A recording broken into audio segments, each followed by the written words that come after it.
সালাউদ্দিন ভাই যদি বাংলাদেশের সংবিধানের পাশাপাশি সেটাও একটু পড়তেন তাহলে বুঝতে পারতেন যে আমরা কাউন্সিলরগুলো তখন আনা হয়েছিল সংবিধান অনুযায়ী যেই ক্রীড়া সংস্থার কমিটি হয় সেখান থেকে।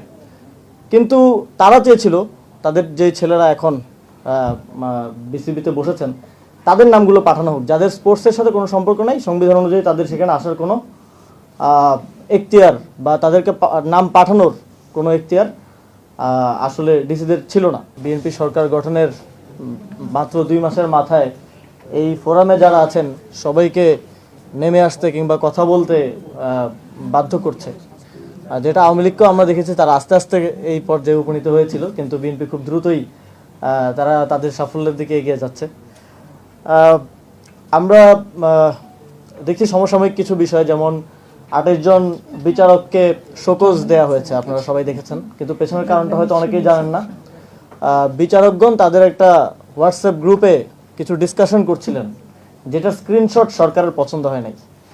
ফলে সরকার তাদেরকে ওই স্ক্রিনশটের ভিত্তিতে শোকজ দিয়ে বোঝালেন যে রায় তো আমাদের পছন্দের বাইরে দিতেই পারবেন না, আপনারা নিজেদের মধ্যে কোনো আলোচনা বা টেক্সটিংও করতে পারবেন না, সরকারের যেটা পছন্দ হবে না। তো এটা একটা ইন্ডিকেশন যে আগামীতে বাংলাদেশের বিচার বিভাগ কিভাবে চলতে যাচ্ছে। আমরা দেখছি যে ফেসবুকে পোস্ট করার জন্য আবার গ্রেফতার শুরু হয়ে গেছে। এটা আমরা 2 বছর পরে আবার নতুন করে দেখছি, যেটা আমরা 2 বছর আগে দেখতাম। আমাদের জাতীয় নাগরিক পার্টিরও একজন অঙ্গ সংগঠনের একজন শাখার যুগ্ম সদস্য সচিবকে গ্রেফতার করা হয়েছে, এবং বেশিরভাগ ঘটনাই ঘটছে প্রধানমন্ত্রীকে নিয়ে লেখালেখি করার ফলে। তো আমি আমাদের মাননীয় প্রধানমন্ত্রীকে প্রশ্ন করতে চাই যে আপনার বিরুদ্ধে যদি কিছু লেখা না যায় তাহলে আপনি সংসদে দাঁড়িয়ে এটা বলে দেন যে আমার বিরুদ্ধে কিছু লেখা যাবে না, লিখলে গ্রেফতার করা হবে, অথবা একটা আইন করে দেন যে প্রধানমন্ত্রী, রাষ্ট্রপতি বা অমুক অমুককে নিয়ে কোনো সমালোচনা করা যাবে না, কোনো কথা বলা যাবে না, স্যাটায়ারও করা যাবে না। যদিও আপনি উত্তর দিবেন কিনা জানি না, এটাও হয়তো সালাউদ্দিন ভাই উত্তর দিতে পারেন। সালাউদ্দিন ভাইয়ের প্রসঙ্গ যেহেতু আসলো, তিনি আজকে সংসদে দাঁড়িয়ে আমাকে উদ্দেশ্য করে কিছু কথা বলেছেন যে বিসিবি নির্বাচনের বিষয়ে অনেকেই বলছেন, কথা প্রসঙ্গে আসছে। তিনি বলেছেন যে আগের নির্বাচনের সময় কাউন্সিলর আনার ক্ষেত্রে প্রভাব বিস্তার করা হয়েছে। তো সেখানে সালাউদ্দিন ভাইয়ের কোনো সংবিধানের প্রয়োজন নাই, কারণ বিসিবির একটা কনস্টিটিউশন আছে, আপনারা হয়তো অনেকেই জানেন, 13 পৃষ্ঠার একটা ছোট কনস্টিটিউশন।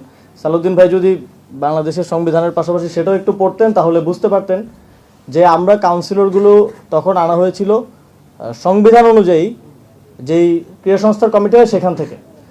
কিন্তু তারা চেয়েছিল তাদের যে ছেলেরা এখন বিসিবিতে বসেছেন তাদের নামগুলো পাঠানো হোক, যাদের স্পোর্টসের সাথে কোনো সম্পর্ক নাই, সংবিধান অনুযায়ী তাদের সেখানে আসার কোনো এখতিয়ার বা তাদেরকে নাম পাঠানোর কোনো এখতিয়ার আসলে ডিসিদের ছিল না। তো ওনাদের সংবিধানের বিষয়গুলো আসলে খুবই সিলেক্টিভ। আমাদের একজন সহ-আলোচক মাত্রই বলে গেলেন যে বাংলাদেশের সংবিধানের বিষয়ে ওনারা খুব সিলেক্টিভভাবেই মানছেন। আমরা দেখেছি যে সংবিধান অনুযায়ী শেখ মুজিবুর রহমানকে স্বাধীনতার ঘোষক বলায় একজনকে স্ট্যান্ড রিলিজ করা হয়েছে, একদিনের মধ্যে বদলি করে দেওয়া হয়েছে।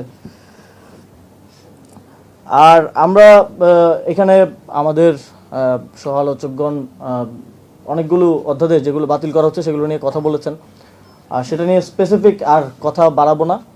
তবে একটা ইন্টেনশন খুব স্পষ্ট যে আমরা যেখান থেকে হাঁটি হাঁটি পা পা করে 2024 সালের গণঅভ্যুত্থানের পরে একটা জায়গায় এসে পৌঁছেছি, এবং জুলাই সনদ এবং গণভোটের রায় বাস্তবায়নের মধ্য দিয়ে আমরা আরও একটা ধাপ অতিক্রম করতে পারতাম জাতি হিসেবে, সেখান থেকে আমরা এখন উল্টা পথে হাঁটা শুরু করেছি।